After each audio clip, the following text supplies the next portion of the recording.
Salut les hobbyistes, c'est toujours Sly au montage et Vince à la peinture pour Dungeon of Production Miniature Painting. On se retrouve donc pour la deuxième partie de notre projet de peinture d'une unité de Deathstroke Terminator en mode exposition. Et donc sur cette deuxième partie, on va continuer notre armure verdâtre avec les détails et un gros lavis. On voit ça tout de suite après le générique.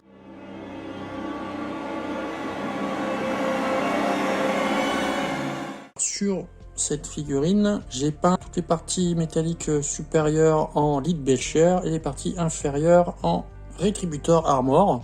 Je vais prendre le même motif. Un petit conseil quand vous improvisez un schéma comme ça, si ça vous plaît et que vous vous dites tiens, je vais en faire une unité ou une armée, n'oubliez pas de marquer sur un cahier toutes les couleurs que vous avez utilisées, sinon vous allez être bien embêté. Voilà, moi j'ai tout marqué comme ça. J'ai toutes mes couleurs, mes parties. Sous-couche, tipping, partie métallique, les tuyaux organiques, les bubons, les glacis, les wash. Comment j'ai fait l'highlight, éclaircissement, assombrissement. J'ai tout noté. On va commencer par les parties inférieures. On va faire avec le Retributor Armor. J'ai mis un tout petit peu d'eau. Je sais pas, peut-être 20%, quelque chose comme ça. Je vais me référer à la boîte des Terminators pour localiser les parties métalliques. Et puis on va les peindre tranquillement. On a dit qu'on peignait les parties basses comme ça. Je vais peindre toutes les parties métalliques hors caméra.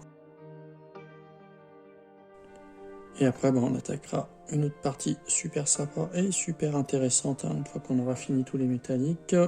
Allez, je peins tout ça hors caméra et on se retrouve pour la suite. J'ai à peu près peint toutes les parties métalliques. La faux, une petite partie de l'armure, les rebords, les rivets. Rien de bien sorcier, c'est juste que c'est un peu fastidieux parce qu'il y a beaucoup de détails. Et maintenant, ce que je vais faire, c'est que je vais peindre également les tuyaux un petit peu organiques, là, comme on a ici. Même ceci, et les bubons. On va faire les bubons en premier, parce que c'est intéressant. Je vais les faire avec un Fuchsia Skullcolor 34. On va venir peindre les petits bubons. Le Fuchsia.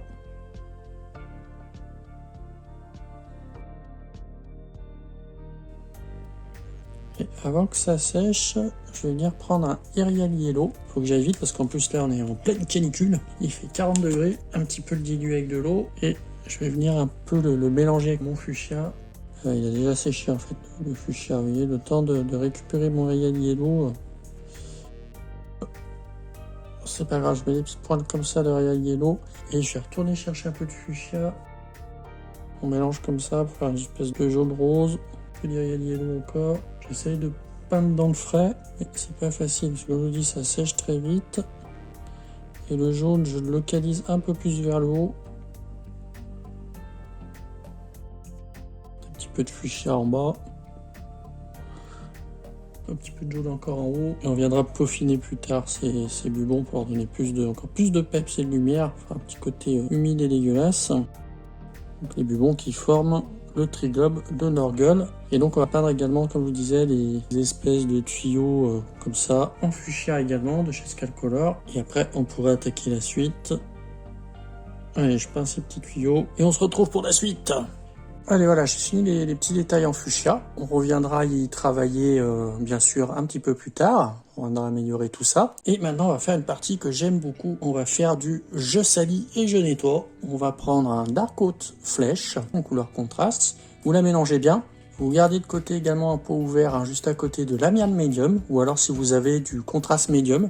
Et gardez également à côté de vous du Griffon Orange. On va venir salir notre armure, notre métal. Là, c'est beaucoup trop propre, tout ça là. Vraiment beaucoup trop propre. Donc, on va venir tout salir et nettoyer certaines parties. Donc, comme j'ai dit, avec un Dark Oat Flèche, on va venir recouvrir l'entièreté de la figurine. On a un gros pinceau, un vieux pinceau, ça sert à faire les trucs crado comme ça. Et voilà, on barbouille de partout, on n'hésite pas, on essaye de se dépêcher parce que ça va sécher. Là, il fait chaud en ce moment, alors j'espère que je suis pas en train de faire n'importe quoi. Il faut que je me dépêche. C'est peut-être pas la meilleure saison pour faire ce genre de travail à la peinture. J'y pense pendant que je le fais là, je dis merde.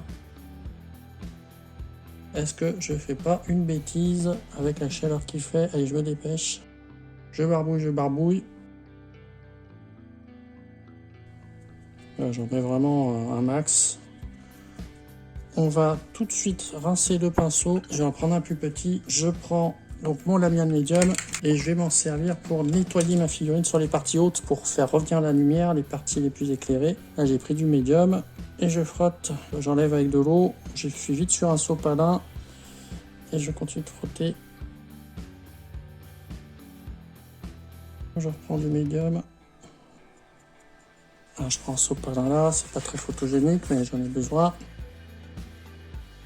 Alors, j'essuie les parties hautes, j'essuie, hop,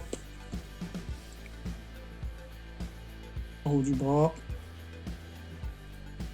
J'essuie encore en haut du casque. Avec mon lamian médium, je reviens vraiment enlever là où va y avoir la lumière. Je reprends ma photo, puis je regarde où c'est qu'il y a de la lumière et j'enlève un max de contraste. Pareil un petit peu dans le dos. Là, je dilue en fait tout le dark coat avec du lamian pour éclaircir en fait. Sur la faux, en haut là.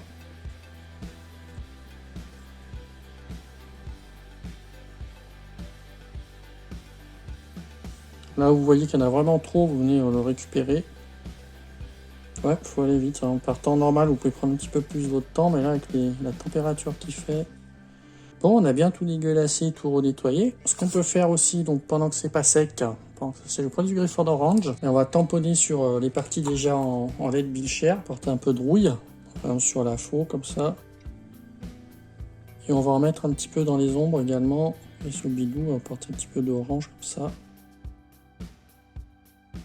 Hop, là j'en ai trop mis. Je vais venir le nettoyer un peu.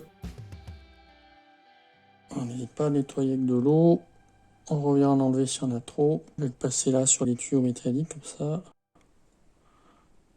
Là aussi. Après je reviens avec un peu de lamiane. Je mets dans ma palette.